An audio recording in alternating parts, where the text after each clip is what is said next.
అదాని విద్యుత్ స్మార్ట్ మీటర్లను బిగించడానికి తక్షణం నిలుపుదల చేయాలని CPM party Kakinada rural committee demand చేసింది. ఈ మేరకు కాకినాడ జిల్లా విద్యుత్ శాఖ ఈఈ ఎన్ ఉదయభాస్కర్ను సిపిఎం ప్రతినిధి బృందం కలిసి వినతి పత్రం అందించింది. ఈ సందర్భంగా సిపిఎం రూరల్ కమిటీ కార్యదర్శి తిరుమలశెట్టి నాగేశ్వరరావు నాయకులు విజయ్ మీడియాతో మాట్లాడారు. కార్యక్రమంలో సిపిఎం నాయకులు P Ramakrishna Rao, CH Ajay Kumar, T Raja, Vasamsetti Chandra Rao తదితరులు పాల్గొన్నారు. ఎలక్ట్రిసిటీ బృందమా అడగాలి.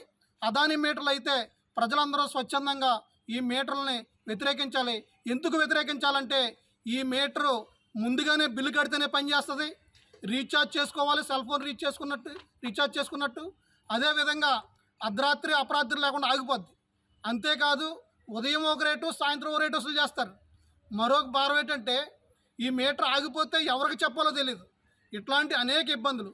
ఆల్రెడీ మనం మీటర్కి 5,000, 10,000 కట్టి మీటర్ వేయించుకున్నాం.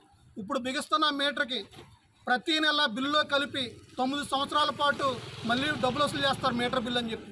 అంటే ప్రజలపై భారాలు వేస్తున్న అదాని మీటర్ని ప్రజలందరూ స్వచ్ఛందంగా వ్యతిరేకించి మన ప్రభుత్వ మీటర్ని కాపాడుకుందామని ప్రజలకు విజ్ఞప్తి చేస్తుంది భారత కమ్యూనిస్ట్ పార్టీ, సిపిఎం పార్టీ.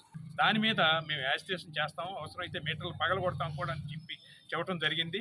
ఈ విధంగా ఈరోజు మెమోరాండం ఇవ్వడం జరిగింది. అదేవిధంగా ఇవాళ అనుకున్న నిర్ణయం ప్రకారం ఏంటంటే రేపటి నుంచేనో ఎల్లుండి నుంచేనో మొదలుపెట్టి రూరల్ ప్రాంతంలో అన్ని గ్రామాల్లో కూడా దాదాపుగా ఒక ఆటో మైకు ప్రచారం చేసి ఈ మీటర్ల యొక్క ప్రభావాన్ని ప్రజలకు తెలియజేసి ప్రజల్లో వ్యతిరేకత తీసుకొచ్చి ఈ డిపార్ట్మెంట్ని మీటర్లు బిగించకుండా ఉండేందుకు ప్రజల్లో వ్యతిరేకత తీసుకొచ్చి అందరితో అవసరమైతే యాజిటేషన్ చేయడానికి కూడా సిద్ధంగా ఈరోజు ప్రిపేర్ అవ్వడం జరిగింది.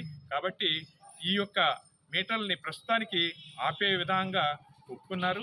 కాబట్టి కొంతకాలం ఆగుతుంది. ఈలోపు మనం చేయాల్సింది ఏంటంటే ప్రచారం చేసి ప్రజల్లో మేలుకొల్పి అవసరమైతే యాజిటేషన్లు చేయడానికి సిద్ధం కావాలని చెప్పి